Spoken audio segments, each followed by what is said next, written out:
ओम नमो भगवते वासुदेवाय नमः। सत्यनारायण व्रत हिंदू धर्म में एक अत्यंत शुभ और मंगलकारी व्रत माना जाता है। ये व्रत विशेष रूप से पूर्णिमा तिथि को किया जाता है, लेकिन इसे किसी भी शुभ दिन किया जा सकता है। इस व्रत में भगवान सत्यनारायण की पूजा और कथा का पाठ किया जाता है। ऐसा माना जाता है कि इस व्रत को करने से जीवन में सुख, समृद्धि, शांति और मनोकामनाओं की पूर्ति होती है। यह व्रत भगवान विष्णु को समर्पित होता है, जिससे उनके आशीर्वाद से सभी इच्छाएं पूर्ण होती हैं। सत्यनारायण व्रत करने से घर में सुख शांति बनी रहती है और आर्थिक समृद्धि आती है। जो भी व्यक्ति इस व्रत को करता है, उसके जीवन की सभी समस्याएं धीरे धीरे समाप्त हो जाती हैं। इस व्रत को करने से व्यक्ति के पूर्व जन्म और इस जन्म के पाप नष्ट होते हैं और उसे मोक्ष की प्राप्ति होती है। जिन व्यक्तियों को विवाह या संतान प्राप्ति में समस्या हो रही हो, उनके लिए यह व्रत अत्यंत फलदायी माना जाता है। इस व्रत को करने से शारीरिक और मानसिक स्वास्थ्य में सुधार होता है और व्यक्ति निरोगी रहता है। सत्यनारायण व्रत करने से परिवार में आपसी प्रेम और सौहार्द बना रहता है। सत्यनारायण व्रत करने के लिए प्रातः स्नान कर स्वच्छ वस्त्र धारण करें और व्रत का संकल्प लें। पूजा के लिए एक स्वच्छ स्थान पर चौकी रखकर उस पर भगवान सत्यनारायण की मूर्ति या चित्र स्थापित करें। धूप, दीप, फूल, पंचामृत, तुलसी दल और प्रसाद अर्पित करें। सत्यनारायण कथा के 5 अध्यायों को विधि पूर्वक पाठ करें और श्रवण करें। भगवान सत्यनारायण की आरती करें और प्रसाद का वितरण करें। पूजा के बाद ब्राह्मणों को भोजन कराएं और यथासंभव दान करें। पूजा के बाद स्वयं भी प्रसाद ग्रहण करें और व्रत का समापन करें। सत्यनारायण व्रत किसी भी शुभ अवसर पर किया जा सकता है, जैसे कि पूर्णिमा तिथि सबसे शुभ मानी गई है।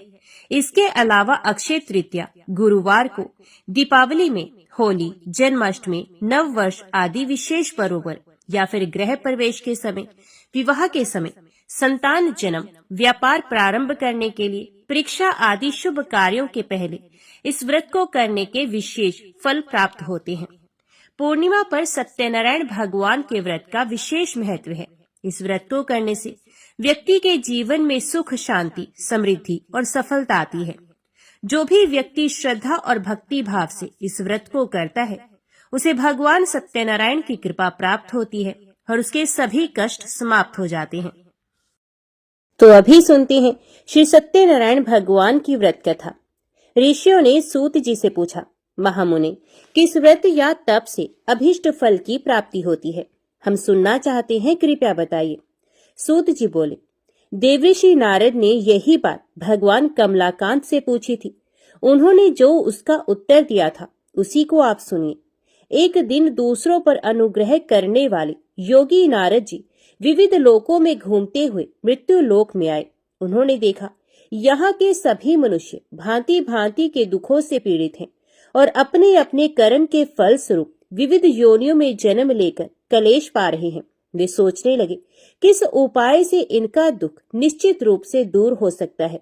मन ही मन इस प्रकार सोचकर वे विष्णु लोक में गए और वहां जाकर उन्होंने शंख, चक्र, गदा, पद्मधारी, वनमाला से विभूषित शुक्ल वर्ण चतुर्भुज देव देवेश्वर भगवान नारायण को देखकर कुछ कहना चाहा। नारद जी बोले, आप मन और वाणी से अतीत अनंत शक्ति हैं, आदि, मध्य और अंत से रहित हैं, निर्गुण है, गुणात्मा है, सबके आदि भूत है और भक्तों के दुख का नाश करने वाले हैं। आपको नमस्कार है। भगवान विष्णु ने नारद का स्तवन सुनकर उत्तर दिया। श्री भगवान बोले, महाभाग, तुम किस लिए यहाँ आए हो और तुम्हारे मन में क्या अभिलाषा है? बताओ, मैं तुम्हारी सब बातों का उत्तर दूंगा। नारद जी बोले, मृत्यु लोक में मनुष्य पाप कर्म वश विविध योनियों में जन्म लेकर नाना प्रकार से कलेश पा रहे हैं और अपने अपने पापों का फल भोग रहे हैं। हे नाथ, उनके वे सारे कलेश सहज में ही कैसे दूर हो सकते हैं? यदि मुझ पर आपकी कृपा है तो वह उपाय मुझे बताइए, उसी को सुनने की मेरी इच्छा है। श्री भगवान ने कहा, वत्स, लोगों के प्रति अनुग्रह कामी होकर तुमने बड़ी अच्छी बात पूछी है। जिसके करने से मनुष्य मोह से मुक्त होता है, वह मैं तुमसे कह रहा हूँ, सुनो। एक अत्यंत पवित्र व्रत है जो स्वर्ग या पृथ्वी पर अति दुर्लभ है। मैं स्नेहवश हे विप्र आज उसी को प्रकट कर रहा हूँ। इस व्रत का नाम सत्यनारायण व्रत है। इसको भली भांति विधान पूर्वक बतलाता हूँ। इस व्रत का सम्यक रूप से अनुष्ठान किए जाने पर इस लोक में सुख भोग कर मनुष्य परलोक में मोक्ष को प्राप्त करता है। भगवान की इस बात को सुनकर नारद जी ने फिर कहा, इस व्रत का क्या फल है, इसकी क्या विधि है और किसने ये व्रत किया था तथा कब किया था, ये सब विस्तार पूर्वक बतलाइए। श्री भगवान बोले, इस व्रत से दुख शोकादि का नाश होता है, धन धान्य की वृद्धि होती है और यह व्रत सौभाग्य संतति तथा सर्वत्र विजय प्रदान करता है। मनुष्य भक्ति श्रद्धा के साथ जिस किसी दिन ये व्रत कर सकता है, परंतु सत्यनारायण देव निशामुख अर्थात संध्या के समय पूजे जाने पर संतुष्ट होते हैं। धर्मपरायण मनुष्य ब्राह्मण और बंधु बांधवों के साथ यह व्रत करे, भक्ति के द्वारा भोग लगाए। भोग उत्तम पदार्थों का होना चाहिए। भोग सवा के हिसाब से, जैसे कि सवा छटाक, सवा पाव, सवा सेर आदि होना चाहिए। केला, घी, दूध, गेहूं, गेहूं काटा, गेहूं काटा ना मिलने पर चावल काटा और चीनी अथवा गुड़ का भोग लगाना चाहिए। ये सभी चीजें परिमाण में सवा के हिसाब से होनी चाहिए और सबको एकत्रित कर निवेदन करना चाहिए। तदंतर घर के लोगों के साथ कथा सुनकर ब्राह्मण को दक्षिणा देनी चाहिए। इसके बाद ब्राह्मणों को प्रसाद खिलाकर अपने बंधु बांधवों के साथ भक्ति पूर्वक स्वयं प्रसाद ग्रहण करना चाहिए और भगवान के सामने प्रेम प्रवश होकर नाचना और गाना चाहिए। इसके बाद स्तुति करके सत्यनारायण भगवान का स्मरण करते हुए घर जाना चाहिए। इस प्रकार करने पर मनुष्य को निश्चय ही मनोवांछित फल प्राप्त होगा। विशेषकर इस कलयुग में तो सत्यनारायण व्रत के अतिरिक्त पृथ्वी पर अभिष्ट सिद्धि का और कोई उपाय ही नहीं है। पूर्व काल में एक ब्राह्मण इस व्रत को करके कृत्य हो गए थे। अब उनकी कथा कहता हूँ। काशीपुर ग्राम में एक निर्धन ब्राह्मण रहते थे। वे भूख प्यास से व्याकुल होकर सदा पृथ्वी पर भटका करते थे। ब्राह्मण को दुखी देखकर ब्राह्मण प्रिय भगवान वृद्ध ब्राह्मण का रूप बनाकर उनके पास आए और उन्होंने आदर के साथ पूछा, ब्राह्मण देवता, आप किस लिए अत्यंत दुखित होकर सारी पृथ्वी पर भटक रहे हैं? यदि आपकी अभिरुचि हो तो सारी बात मुझसे कहिए, मैं सुनना चाहता हूँ। ब्राह्मण ने कहा, मैं बड़ा गरीब हूँ और भीख मांगने के लिए ही इस प्रकार भटकता रहता हूँ। आप कोई उपाय जानते हो तो हे प्रभु कृपा पूर्वक मुझे बताइए। वृद्ध ब्राह्मण ने कहा, सत्यनारायण विष्णु भगवान मनचाहा फल देते हैं। द्विजश्रेष्ठ, आप सत्यनारायण का उत्तम व्रत करें। मनुष्य इस व्रत को करके सब दुखों से मुक्त हो जाता है। श्री भगवान बोले, वृद्ध बने हुए सत्यनारायण ब्राह्मण को आदर पूर्वक व्रत की पूरी विधि बताकर वहां से अंतर ध्यान हो गई। तदंतर वे ब्राह्मण मन ही मन भगवान का चिंतन करते हुए घर लौटे। उन्होंने समझा कि नारायण ने ही मुझको ये व्रत बतलाया है, अतएव मैं इस व्रत को करूंगा। ब्राह्मण इसी सोच विचार में रहे। उनको रात्रि में नींद भी नहीं आई। प्रातः काल उठते ही मैं सत्यनारायण व्रत करूंगा, ये संकल्प करके ब्राह्मण भिक्षा के लिए चले गए। उस दिन ब्राह्मण को भिक्षा में प्रचुर द्रव्य की प्राप्ति हुई। उसके द्वारा उन्होंने बंधु बांधवों के साथ सत्यनारायण का व्रत किया और उस व्रत के प्रभाव से वे श्रेष्ठ ब्राह्मण समस्त दुखों से छूटकर संपूर्ण संपत्ति से संपन्न हो गए। तब से वे प्रति मास सत्यनारायण व्रत करने लगे। श्री भगवान ने कहा, वे उत्तम ब्राह्मण वृद्ध रूपधारी नारायण के द्वारा व्रत को जानकर सारे पापों से मुक्त हो गए और उन्होंने दुर्लभ मोक्ष की प्राप्ति की। नारद, जिस समय इस व्रत का पृथ्वी में प्रचार होगा उसी समय मनुष्यों के समस्त दुख नष्ट हो जाएंगे। सूत जी बोले, ब्राह्मणों, नारायण ने महात्मा नारद को जैसा कहा था ठीक वैसा ही मैंने आप लोगों से कह दिया, अब और क्या कहूँ। ऋषियों ने पूछा, इसके बाद पृथ्वी पर इस व्रत का अनुष्ठान किस मनुष्य ने किया था? हे मुने, ये सब हम सुनना चाहते हैं। इस विषय में हमारे मन में बड़ी श्रद्धा उत्पन्न हो गई है। सूत जी बोले, मुनियों, उसके बाद पृथ्वी पर किसने ये व्रत किया था सो सुनो। एक दिन वे श्रेष्ठ ब्राह्मण अपने बंधु बांधवों के साथ अपने वैभव के अनुरूप व्रत कर रहे थे। इसी समय वहां एक लकड़हारा आया। लकड़हारे ने लकड़ी बाहर रख दी और वह ब्राह्मण के घर के अंदर चला गया। उस समय वह प्यास से पीड़ित था। उन ब्राह्मण को कार्य में लगे देखकर प्रणाम करके उसने पूछा, महाराज आप ये क्या कर रहे हैं? तो ब्राह्मण ने कहा, ये सत्यनारायण का व्रत है। ये व्रत दुख दारिद्र्य का नाश करता है, सब प्रकार की इच्छित वस्तुओं को देता है और पुत्र पौत्र आदि की वृद्धि करता है। इस व्रत के प्रभाव से ही धन धान्य आदि महान समृद्धि से मेरा घर भर गया है। ब्राह्मणों की इस बात को सुनकर लकड़हारे को बड़ा हर्ष हुआ। वे जल पीकर और प्रसाद लेकर स्थिर मन से सत्यनारायण देव का चिंतन करता हुआ नगर में गया। उसने मन ही मन कहा कि आज लकड़ियों के बेचने पर जो कुछ मिलेगा उसी के द्वारा मैं सत्यदेव का उत्तम व्रत करूंगा। इस प्रकार मन में विचार कर वे लकड़ियों के बोझ को सर पर उठा के नगर में धनियों के रमणीय स्थान में पहुंचा। आज लकड़हारे को लकड़ियों का दूना मूल्य मिला। उसका हृदय प्रसन्न हो गया। वे पके हुए केले, चीनी, घी, दूध और गेहूं का आटा सब वस्तुएं सवाए हिसाब से लेकर घर पहुंचा। तदंतर बंधु बांधवों को निमंत्रण देकर उसने विधि पूर्वक व्रत किया। उस व्रत के प्रभाव से वह लकड़हारा धन और पुत्र से संपन्न हो गया तथा इहलोक में सुख भोगकर अंत में सत्यपुर को प्राप्त हुआ। एक घटना और कहता हूँ, सुनो। पूर्व काल में उल्कामुख नामक एक जितेंद्रिय सत्यवादी प्रबल पराक्रमी राजा थे। वे बुद्धिमान राजा प्रतिदिन भगवान के मंदिर में जाते और धन देकर ब्राह्मणों को संतुष्ट करते थे। उनकी पत्नी का नाम था भद्रशिला। वे सरोज वदना, प्रमुग्धा और पति परायणा स्त्री थी। राजा रानी के साथ समुद्र के तीर पर जाकर सत्यनारायण का व्रत किया करते थे। एक दिन जब राजा व्रत कर रहे थे, एक साधु नामक वणिक वहां आया। वे व्यापार के लिए नाना प्रकार के रत्न आदि पदार्थों को नौका में भरकर लाया था। वणिक समुद्र के किनारे नाव को खड़ी करके तट के ऊपर आया और व्रत करते हुए राजा को देखकर उसने विनय पूर्वक पूछा। साधु ने कहा, राजन, भक्ति युक्त चित्त से आप ये क्या अनुष्ठान कर रहे हैं?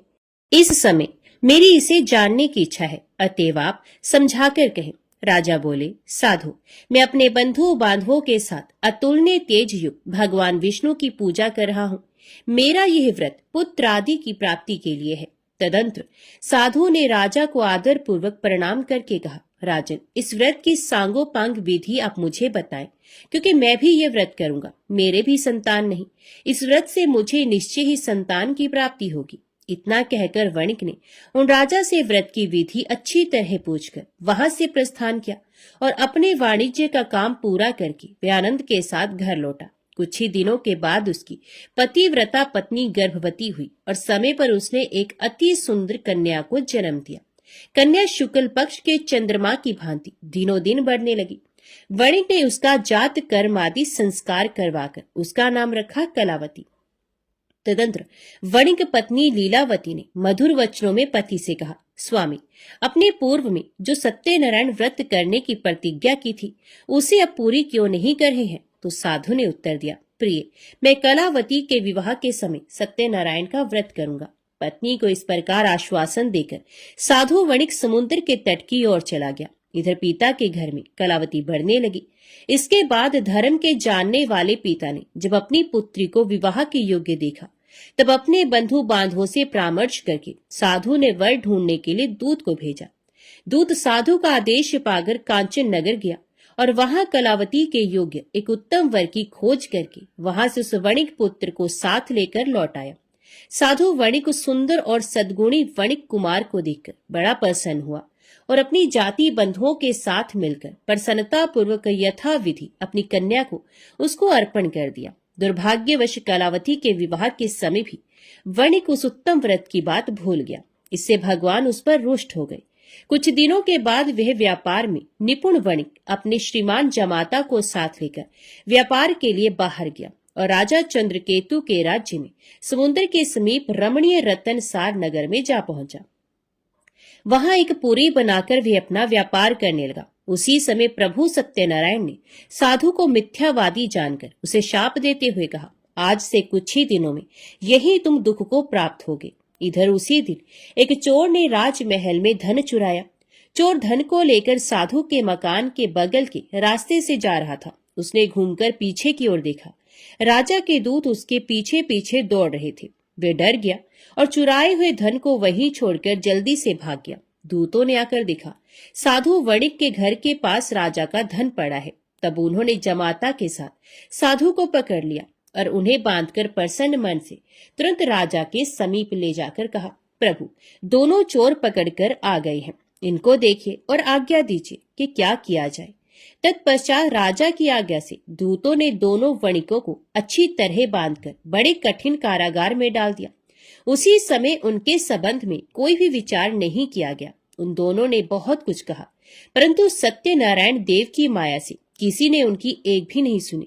इसके बाद राजा चंद्रकेतु ने उनकी सारी धन संपत्ति छीन ली। इधर सत्यदेव के शाप से घर में लीलावती और कलावती पर भी दुख आ पड़ा। घर में जो भी कुछ था, धन संपत्ति थी, चोरों ने सारी चोरी कर ली। लीलावती मानसिक और शारीरिक व्याधि से तथा भूख प्यास से पीड़ित हो दाने दाने की चिंता में नगर में घर घर भटकने लगी। इस प्रकार कलावती भी प्रतिदिन अन्न के लिए भटकने लगी। एक दिन भूख से व्याकुल कलावती घर से निकलकर किसी ब्राह्मण के घर पहुंची। उसने देखा वहां सत्यनारायण का व्रत हो रहा है। वे वहां बैठ गई और कथा सुनकर उसने भगवान से मनोरथ पूर्ति के लिए प्रार्थना की। इसके बाद प्रसाद लेकर उसी रात को वे अपने घर लौट आई। लीलावती ने कन्या को बहुत डांट कर कहा, बेटी, तो इतनी रात तक कहाँ थी? तेरे मन में क्या है? तो कलावती ने उत्तर दिया, माता, ब्राह्मण के घर सत्यनारायण भगवान का व्रत है, मैं उसी को देख रही थी। सत्यनारायण का व्रत मनोरथ पूर्ण करने वाला है। कन्या की ये बात सुनकर लीलावती व्रत करने को तैयार हुई और उस साधु पत्नी ने अपने सुहृद बंधुओं के साथ सत्यनारायण व्रत किया। मेरे स्वामी और जमाता शीघ्र घर लौट आए। सत्यनारायण देव से उसने बार बार इस वर के लिए प्रार्थना की और कहा, प्रभु, मेरे पति और दामाद का अपराध क्षमा कीजिए। वणिक पत्नी के व्रत से प्रभु सत्यनारायण प्रसन्न हो गए और उन्होंने श्रेष्ठ राजा चंद्रकेतु को स्वप्न में दर्शन देकर कहा, राजन, सवेरा होते ही दोनों वणिकों को छोड़ देना और उनका जो धन छीना है उससे दोगुना उन्हें दे देना, नहीं तो मैं राज्य, धन और पुत्र के साथ तुम्हारा विनाश कर दूंगा। राजा को इतना कहकर प्रभु अंतर ध्यान हो गए। प्रातः काल होते ही राजा सभा में गए और स्वजनों के साथ वहां बैठकर उन्होंने दूतों को आज्ञा दी कि अभी जाकर दोनों बंदी महाजनों को तुरंत कैद से छोड़ दो। राजा की आज्ञा पाकर दूतों ने दोनों महाजनों को मुक्त कर दिया और उन्हें साथ लेकर विनय पूर्वक राजा से कहा, दोनों वणिकों की हथकड़ी बेड़ी खोलकर हम उन्हें यहाँ ले आए हैं। इसी समय उन दोनों के मन में पुरानी बात का स्मरण हुआ और भगवान सत्यनारायण की महिमा को याद करके वे विस्मय और भय से विवल हो गए।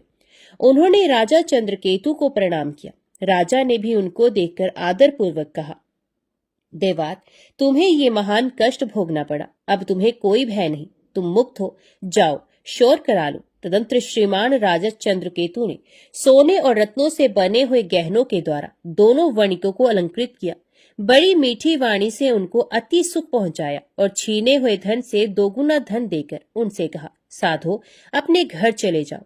साधु ने राजा को प्रणाम करके कहा, आपकी कृपा से मैं घर जाने में समर्थ हो सका हूँ।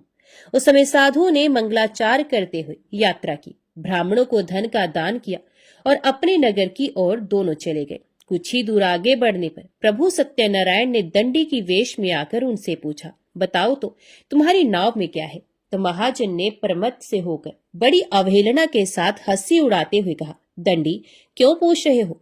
तुम्हें रुपए चाहिए क्या? मेरी नाव में तो लता पत्र भरे हैं। दंडी के वेश में आए हुए भगवान सत्यनारायण ने साधु के निष्ठुर वचन सुनकर कहा, तुम्हारे वचन सत्य हो। और ये कहकर वे तुरंत वहां से चले गए। दंडी के कुछ दूर चले जाने पर साधु भी समुद्र के किनारे पहुंचा और नित्य क्रियादि करके नाव पर गया तो देखा नाव में लता पत्र भरे पड़े हैं। ये देखकर उसे बड़ा विस्मय हुआ और वे मूर्छित होकर पृथ्वी पर गिर पड़ा। थोड़ी देर के बाद चेत होने पर वे बड़ी चिंता में डूब गया। श्वशुर की ये दशा देखकर जमाता ने उनसे कहा, आप किस लिए शोक कर रहे हैं? ये सब दंडी के शाप का फल है। वे सब कुछ करने में समर्थ है, वे ही हरता वे ही करता है, इसमें कोई संदेह नहीं। हम लोग उन्हीं की शरण ले तो हमारा मनोरथ पूर्ण हो जाएगा।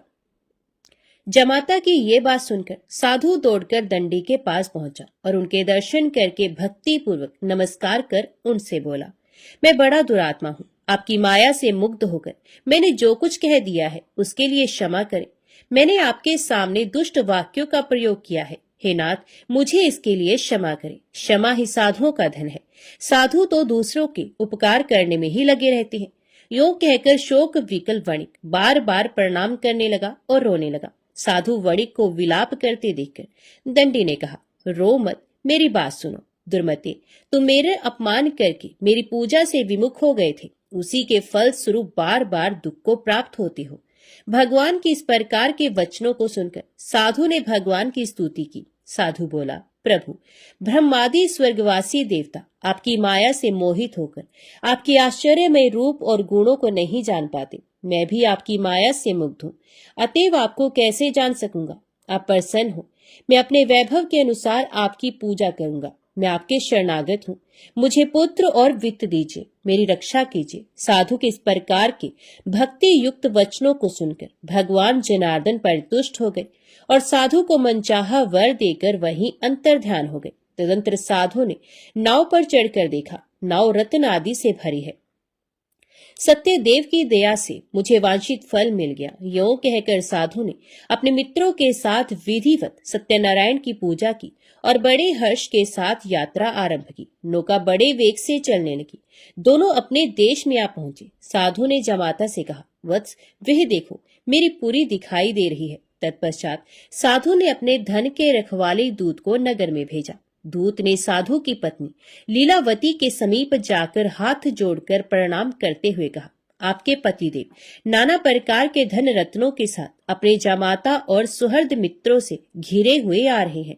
साध्वी वणिक पत्नी दूत के मुख से स्वामी और जमाता के आने का समाचार सुनकर बड़ी हर्षित हुई और सत्यदेव की पूजा करके उसने अपनी लड़की से कहा, मैं पति की अगुवानी के लिए जाऊंगी, तुम भी तुरंत मेरे साथ चलो। माता की बात सुनकर कलावती ने सत्यनारायण का व्रत किया, परंतु प्रसाद लिए बिना ही वे पति के सामने चले गए। इससे सत्यनारायण देव रुष्ट हो गए। धन रतन और जवाई को लेकर नौका जल में अदृश्य हो गई। कलावती ने जब पति को नहीं देखा तब वह शोक से अत्यंत व्याकुल होकर रोती हुई जमीन पर गिर पड़ी। अपने पति और नाव के ना दिखने से अत्यंत शोकातुर थी। कन्या की इस दशा को देखकर साधु बहुत डर गया। उसने सोचा, ये क्या आश्चर्य हो गया। नाव खेने वाले भी बड़ी चिंता लेने लगे। ये सब देखकर पतिव्रता लीलावती अत्यंत दुख से विवल होकर विलाप करती हुई स्वामी से बोली, मैंने अभी अभी ज्वाई को देखा था। क्षण मात्र में ही नौका के साथ जमाता अदृश्य हो गए।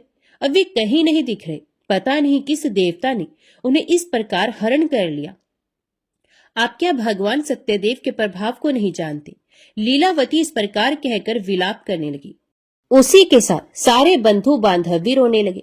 लीलावती अपनी कन्या को गोद में लेकर रुदन करने लगी। कन्या कलावती ने स्वामी को डूबा हुआ जानकर दुखित हृदय से पति की पादुका को लेकर सती होने का निश्चय किया। धर्म को जानने वाला साधु वणिक कन्या की ये स्थिति देखकर अपनी पत्नी के साथ शोक से अत्यंत व्याकुल हो उठा और उसने मन ही मन सोचा, निश्चय ही सत्यदेव की माया के द्वारा ही मेरे जामाता हरे गए हैं। अपने वैभव के अनुसार भगवान सत्यनारायण की पूजा करूंगा। साधु ने वहां सब लोगों को बुलाकर ये बात कही और अपना मनोरथ व्यक्त करते हुए पृथ्वी पर दंड की भांति पड़कर वह बार बार भगवान सत्यदेव को प्रणाम करने लगा। इससे सत्यदेव प्रसन्न हो गए। उन्होंने आकाश से ही साधु के प्रति कहा, साधु, तुम्हारी कन्या मेरे भोग का तिरस्कार करके पति को देखने के लिए आ गई, इसलिए इसका पति अदृश्य हो गया। अब वे घर जाए, प्रसाद लेकर लौट कर आए, तब अवश्य उसे स्वामी का सुख प्राप्त होगा, इसमें कोई संदेह नहीं। वणिक नंदनी कलावती ने गंगन मंडल में ये प्राण दान करने वाली वाणी सुनी और सुनकर तुरंत ही वे घर चले गए। वहां जाकर उसने प्रसाद लिया। तदंतर वे जब लौट कर आई तब अपने पति को, नाव को और समस्त बंधुओं को देखकर अत्यंत सुखी हुई। उसने पिता से कहा, पिताजी आइए हम लोग घर चले, अब देर क्यों कर रहे हैं। कन्या की इस बात को सुनकर वणिक प्रसन्न हो गया और विधि विधान के साथ भगवान सत्यनारायण की पूजा करके धन रतन और बंधुओं के साथ वे अपने घर पहुंचा। तदंतर प्रत्येक संक्रांति और पूर्णिमा को यथा विधि सत्यनारायण की पूजा करता हुआ वे इस लोक में सुखी होकर अंत में सत्यपुर को प्राप्त हो गया। सूत जी बोले, श्रेष्ठ मुनियों, एक उपाख्यान और सुने। पूर्व काल में वंशध्वज नामक एक प्रजा पालन में तत्पर राजा थे। उन्होंने सत्यदेव के प्रसाद का परित्याग किया था, इसलिए वे दुख को प्राप्त हुए। एक दिन राजा ने वन में जाकर विविध प्रकार के मृगों का शिकार किया। फिर जब विश्राम के लिए वे बरगद के वृक्ष के नीचे आए, तब उन्होंने देखा ग्वाले लोग बड़े संतुष्ट मन से मित्रों को साथ लेकर भक्तिपूर्वक भगवान सत्यनारायण देव की पूजा कर रहे हैं। राजा ने सत्यनारायण की पूजा होती देखी, पर घमंड के कारण ना तो वे वहां गए, न प्रणाम ही किया। ग्वाले राजा के पास प्रसाद रखाए और पूजा की जगह आकर प्रसाद लेकर अपने घरों को चले गए। राजा ने प्रसाद नहीं लिया, इसलिए वे बड़े दुख में पड़े। उनके 100 पुत्र मर गए, धन धान्य आदि समस्त संपत्ति नष्ट हो गई।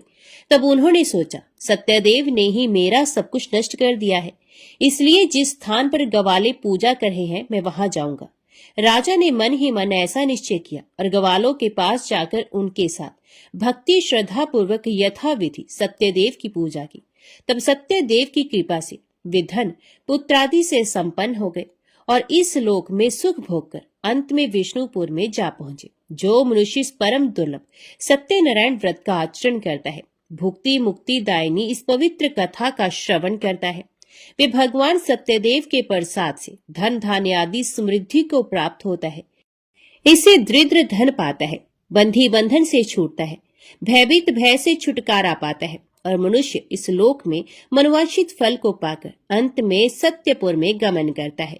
यही सत्य है, इसमें संदेह नहीं है। ब्राह्मणों, आप लोगों को मैंने श्री सत्यनारायण व्रत कथा सुनाई। ये व्रत को आचरण करके मनुष्य सारे दुखों से छूट जाता है। कलिकाल में सत्य पूजा महान फल देने वाली है। इन देव को कोई सत्यनारायण कहते हैं और कोई सत्यदेव कहते हैं। ये नाना रूप धारण करके सबके मनोरथ को प्रदान करते हैं। ये सनातन सत्यदेव कलयुग में सत्य व्रत के रूप में अवतीर्ण होंगे। श्रेष्ठ मुनियों, जो मनुष्य नित्य इसका पाठ या श्रवण करता है, सत्यदेव के प्रसाद से उसके सारे पाप नष्ट हो जाते हैं। सब प्रेम से बोलो, श्री सत्यनारायण भगवान की जय। आइए अब सुनते हैं श्री सत्यनारायण भगवान की आरती। जय लक्ष्मी रमणा स्वामी, जय लक्ष्मी रमणा, सत्यनारायण स्वामी जन पातक हरणा। ओम जय लक्ष्मी रमणा। रतन जड़ित सिंहासन अद्भुत शविराजे, नारद करत निराजन घंटावन बाजे। ओम जय लक्ष्मी रमणा। प्रगट भय कलिकारण द्विज को दर्श दियो, बूढ़ो ब्राह्मण बन कर कंचन महल कियो। ओम जय लक्ष्मी रमणा। दुर्बल भील कठारो जिन पर कृपा करी, चंद्रचूड़ एक राजा तिनकी विपत्ति हरी। ओम जय लक्ष्मी रमणा।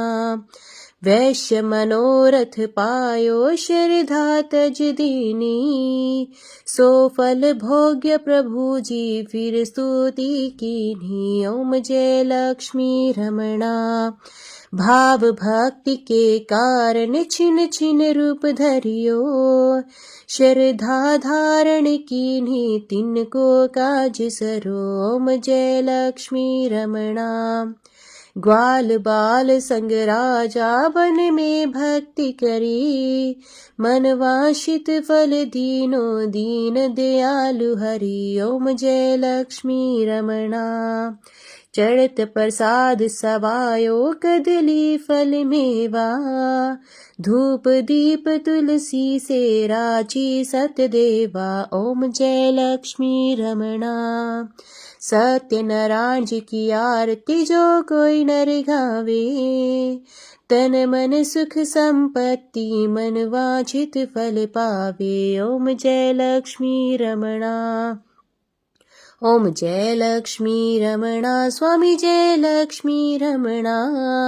सत्यनारायण स्वामी जन पातक हरणा। ओम जय लक्ष्मी रमणा। बोल सत्यनारायण भगवान की जय। आज की वीडियो में इतना ही। उम्मीद करती हूँ वीडियो आपको पसंद आई होगी। वीडियो पसंद आई हो तो वीडियो को लाइक और चैनल को सब्सक्राइब जरूर कीजिएगा।